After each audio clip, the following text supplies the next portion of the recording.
So what we have here is an improvement of the complainant's evidence.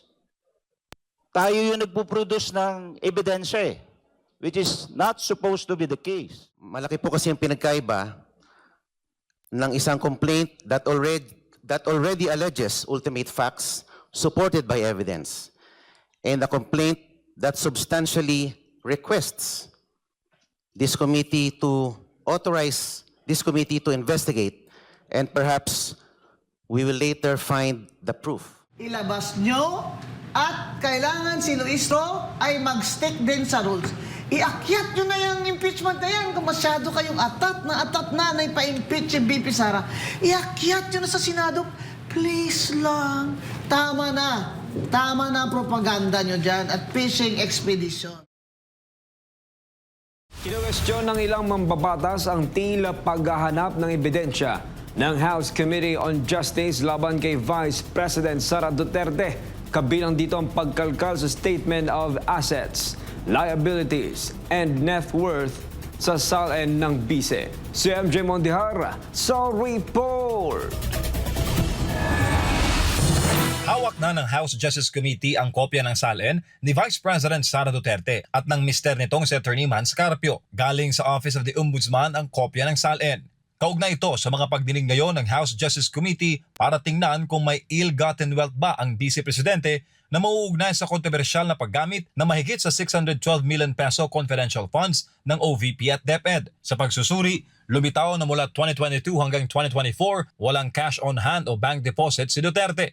Para kay Sagip Party List Representative Paolo Marcoleta, fishing expedition o tila nagbabakasakali lang sa paghahanap ng butas ang ginagawa sa SALN ng BISE. Ayon sa kanya, dapat ay may hawak na matibay ng ebidensya ang Justice Committee bago pa kinalkal ang bank records. Using the SALNs as a starting point without necessary predicate evidence supports the position that the investigation of the House of Representatives Committee on Justice is a fishing expedition.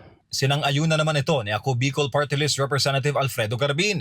Saad ng abogadong kongresista, improvement at hindi impeachment ang ginagawa ng komite. So what we have here is an improvement of the complainant's evidence.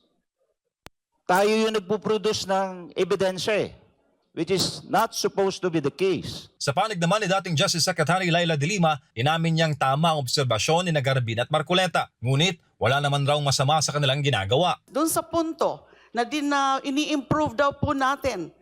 Actually, there's nothing wrong about that, improving the evidence that are sought to be presented by the complainants. Kasi tayo nga po ang magiging prosecutors later, and we are determining at this point the existence of probable cause. Gayunpaman, binigyang diin ni former Congressman Attorney Neil Abayon na sa ilalim ng batas, ang pagbusisi sa bank accounts ay pinapayagan lamang sa mga kasong may kaugnayan sa impeachment. Paalala ni Abayon, sa kasaysayan gaya ng impeachment noon ni dating Chief Justice Corona, sa Senado o sa mismong paglilitis lamang binubuksan ang mga ganitong record. Anya, tila sinusubukan ngayon ng Justice Committee kung hanggang saan ang limitasyon ng kanilang kapangyarihan. Kaya may karapatan si VP Sara na kwestiyonin ito sa Korte Suprema. Malaki po kasi yung pinagkaiba ng isang complaint that already alleges ultimate facts supported by evidence, and a complaint that substantially requests this committee to authorize this committee to investigate, and perhaps we will later find the proof. Para sa Diyos at sa Pilipinas kung mahal, MJ Mondihal, SMNI News. Muling uminit ang pagdinig ng House Committee on Justice ngayong Miyerkules matapos hindi sumipot si Vice President Sara Duterte sa clarificatory hearing kaugnay ng impeachment complaint laban sa kanya. Sa kabila ng kanyang pagliban, binatikos naman ng isang kilalang legal expert ang komite at tinawag itong isang lion's den. Si Erica Rio sa report. Nananatiling bakante ang upuan ni Vice President Sara Duterte sa nagpapatuloy na destitution proceedings sa House Justice Committee ngayong Miyerkules. Ayon sa kampo ng BISE, sapat na ang mga naunang dokumentong naisumite para sagutin ang mga akusasyon na ibinabato sa pangalawang Pangulo. Ngunit para kay dating COMELEC Commissioner Rowena Guanzon, hindi dapat ituring na pag-amin sa kasalanan ang hindi pagdalo ng Vice Presidente sa nasabing komite. It is her right. Whether or not she will appear there, that is her right. Huwag niyo sasabihin na, talagang guilty ito kaya ayaw niya pumasok dito.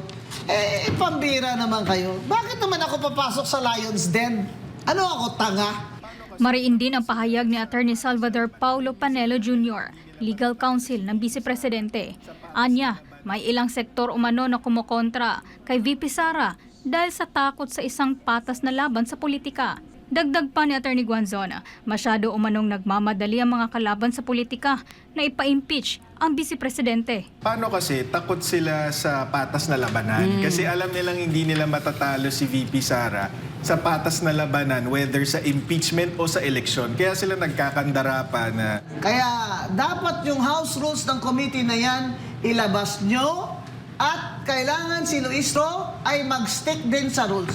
Iakyat nyo na yung impeachment na yan kung masyado kayong atat na ipa-impeach si VP Sara. Iakyat nyo na sa Senado. Please lang. Tama na. Tama na ang propaganda nyo dyan at fishing expedition. Kaugnay naman ng kontrobersyal na confidential funds, binigyang diin ni Attorney Guanzon na may karapatang mag-apela sa Korte Suprema ang kampo ni Vice President Sara Duterte laban sa Notice of Disallowance ng Commission on Audit. Anya, bahagi ng due process na iakyat ang usapin hanggang sa Korte Suprema. Pwede pa naman niyang ma-appeal yan sa Supreme Court.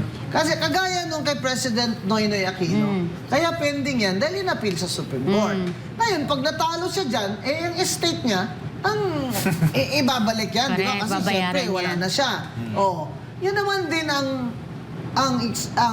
ini-expect natin gagawin ng mga ni VP Sara na i-appeal niya yan all the way to the Supreme Court. Kaya ano naman ang masama niyan? Kung yan naman talaga ang procedure required by due process. Why? Because the Constitution says no one can be deprived of life, property, or liberty. Matatandaang natanggap ng Office of the Vice President nitong April 20 ang notice mula sa COA kaugnay ng 2023 confidential funds.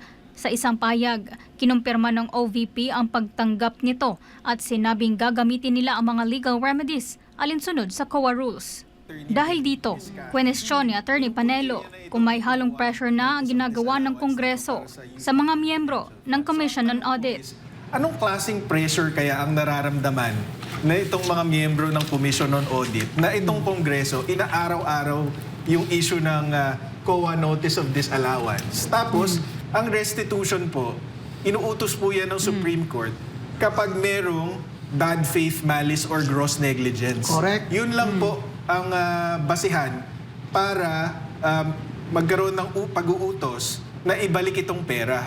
So, ang tanong is, napatunayan ba ito nung COA Notice of Disallowance na yan? Tingin ko po hindi eh. Kaya Sa nagpapatuloy na impeachment proceedings ng House Justice Committee ngayong Miyerkules, inilatag ng House panel ang mga nakalap nitong testimonya at dokumento mula sa mga naunang pagdinig na mariin namang tinuligsa ng kampo ng Vice Presidente at tinawag na mini-trial na nagpapakita ng pang-aabuso sa kapangyarihan ng ilang miyembro ng komite.